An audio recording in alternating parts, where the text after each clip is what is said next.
Connecting two 1500-watt 120 volts baseboard heaters in series on a 20 amps 120 volt circuit is a code violation for several reasons.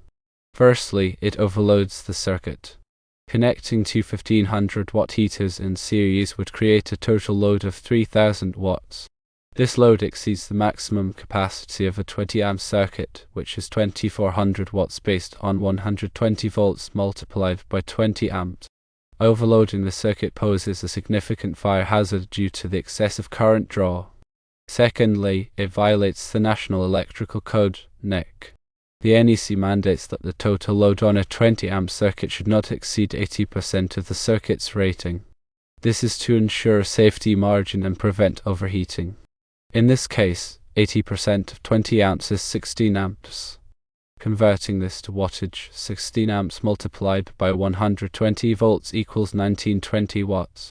The 3000 watts load from the two heaters far exceeds this limit, making it a direct code violation. Additionally, connecting heaters in series can lead to uneven heat distribution.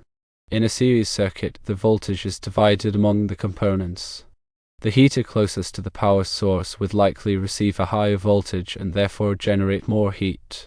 Conversely, the second heater in this series would receive a lower voltage, resulting in less heat output. This uneven heating defeats the purpose of spreading heat evenly along the wall, which was the initial intention. To address the heating needs safely and in compliance with electrical codes, several alternative solutions exist. One solution is to install a 30 amp circuit. A 30 amp circuit at 120 volts can safely handle a load of up to 3600 watts, calculated as 30 amps multiplied by 120 volts.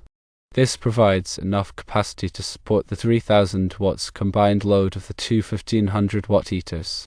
When installing a new circuit, ensure the wiring is appropriately sized for the amperage and that the circuit is protected by a correctly rated circuit breaker. Another solution is to use multiple smaller wattage heaters. Instead of relying on two large heaters, consider using several smaller heaters spread across the wall. For instance, you could use 3 1000 watt heaters or 4 750 watt heaters. Distributing the load across multiple devices helps to achieve more even heat distribution and reduces the risk of overloading a single circuit. Ensure that the combined wattage of all heaters does not exceed the 80% limit of the existing 20 amp circuit, while consider using multiple circuits to power the heaters. A thermostatically controlled heater is another viable option. These heaters automatically adjust their wattage output based on the desired room temperature. A thermostat regulates the amount of power drawn by the heater, maintaining a consistent temperature without continuously operating at full wattage. This can save energy and prevent overheating.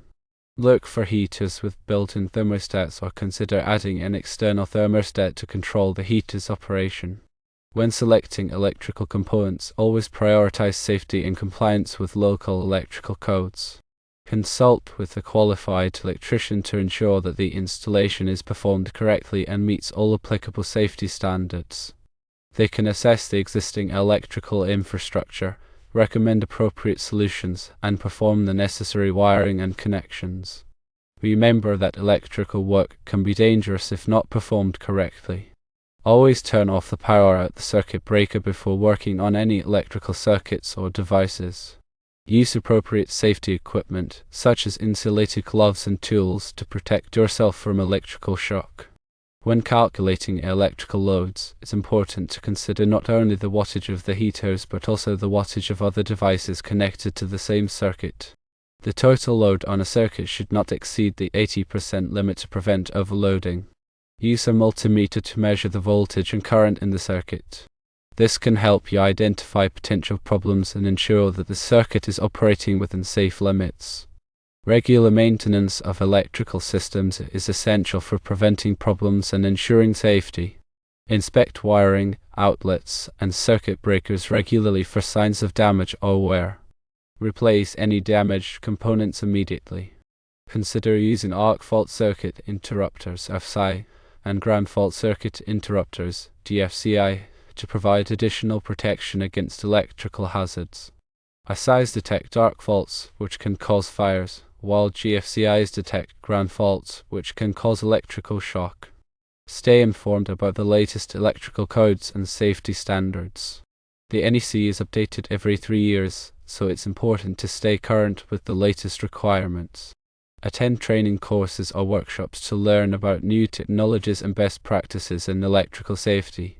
By following these guidelines, you can ensure that your heating system is safe, efficient, and compliant with electrical codes. Remember to always prioritize safety and consult with a qualified electrician when in doubt. Understanding electrical concepts such as series and parallel circuits is crucial for designing and troubleshooting electrical systems. In a series circuit, components are connected end-to-end, forming a single path for current to flow. The total resistance in a series circuit is the sum of the individual resistances. In a parallel circuit, components are connected side by side, providing multiple paths for current to flow. The total resistance in a parallel circuit is less than the resistance of the smallest individual resistor. The choice between series and parallel circuits depends on the specific application. Series circuits are often used for controlling multiple devices with a single switch, while parallel circuits are used for providing multiple paths for current to flow, ensuring that if one path fails, the other paths will remain operational. When working with electrical circuits, it's important to understand Ohm's law, which states that the voltage across a conductor is directly proportional to the current flowing through it. Ohm's law is expressed as volts equals current multiplied by resistance. This law can be used to calculate the voltage, current, or resistance in a circuit given the other two values. Power is the rate at which energy is transferred or used. It is measured in watts and is calculated as power equals voltage multiplied by current. Understanding power calculations is essential for determining the size of electrical components and ensuring that they can handle the expected load. Electrical safety is paramount when working with electrical circuits and devices. Always follow safety precautions to prevent electrical shock and fires. Wear appropriate personal protective equipment such as insulated gloves and eye protection. Use properly insulated tools and equipment. Never work on live circuits. Always disconnect the power at the circuit breaker before working on any electrical circuits or devices. Be aware of the potential hazards of electricity and take steps to mitigate them. In addition to the NEC, there are other electrical codes and standards that may apply to specific installations or applications.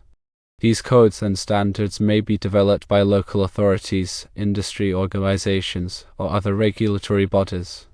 It's important to be familiar with all applicable codes and standards to ensure that your electrical work is compliant and safe. Regularly inspect electrical systems for signs of wear, damage, or corrosion. Replace any damaged or deteriorated components promptly. Keep electrical panels and equipment clean and free of debris. These measures can help prevent electrical problems and ensure the longevity of your electrical systems. Consider using surge protectors to protect sensitive electronic equipment from voltage spikes and surges. Surge protectors can help prevent damage to computers, televisions, and other electronic devices caused by lightning strikes or other electrical disturbances. Grounding is an important safety measure that helps to prevent electrical shock and fires.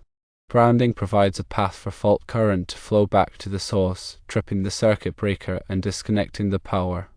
Ensure that all electrical systems are properly grounded according to applicable codes and standards. When working with electrical wiring, use the correct size and type of wire for the application. The wire size should be based on the amperage of the circuit and the length of the wire run. The wire type should be appropriate for the environment in which it will be installed. Use wire connectors that are approved for the type of wire being used. Avoid using wire nuts on solid wire, as they can loosen over time and create a fire hazard. Use crimp-on connectors or other approved connectors for solid wire. Label all electrical circuits and panels clearly and accurately. This will help prevent confusion and ensure that the correct circuits are energized when performing maintenance or repairs. Keep electrical panels and equipment accessible and unobstructed. This will allow for easy access for maintenance and repairs. Avoid storing flammable materials near electrical panels or equipment. This can create a fire hazard. When installing electrical outlets, use tamper-resistant outlets to protect children from electrical shock. Tamper-resistant outlets have a built-in safety mechanism that prevents children from inserting objects into the outlet. Consider using smart home technology to control and monitor electrical systems. Smart home technology can allow you to remotely control lighting, thermostats, and other electrical devices. This can save energy and improve safety.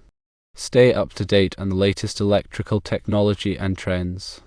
The electrical industry is constantly evolving, so it's important to stay informed about new products and technologies. Attend industry events and read trade publications to stay current on the latest developments. By following these guidelines and staying informed about electrical safety and technology, you can ensure that your electrical systems are safe, efficient, and reliable. Always prioritize safety and consult with a qualified electrician when in doubt. Remember the initial question about connecting two 1500 watt 120 volts baseboard heaters in series on a 20 amps 120 volt circuit. This scenario violates electrical codes and poses safety risks. The alternative solutions, such as installing a 30 amp circuit or using multiple smaller wattage heaters, offer safer and more compliant ways to achieve the desired heating effect. Always prioritize safety and consult with a qualified electrician to ensure that your electrical installations are performed correctly and meet all applicable codes and standards.